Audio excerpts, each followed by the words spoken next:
Daily use English words Telugu meaning.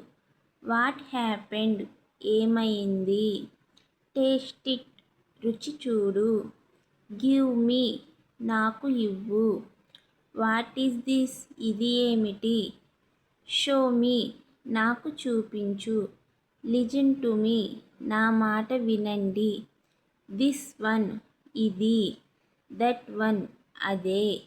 I know నాకు తెలుసు. I don't know నాకు తెలియదు. టేక్ కేర్ జాగ్రత్త. నెవర్ మైండ్ పర్వాలేదు. టూ గుడ్ చాలా బాగుంది. డోంట్ వరీ చింతించకు. జస్ట్ కమింగ్ ఇప్పుడే వస్తుంది. దట్స్ ఇనాంగ్ అది చాలు. షటప్ నోరు మూయి. కీప్ క్వైట్ నిశ్శబ్దంగా ఉండండి. మై ప్లెజర్ నా ఆనందం. వెరీ ఫైన్ చాలా బాగుంది.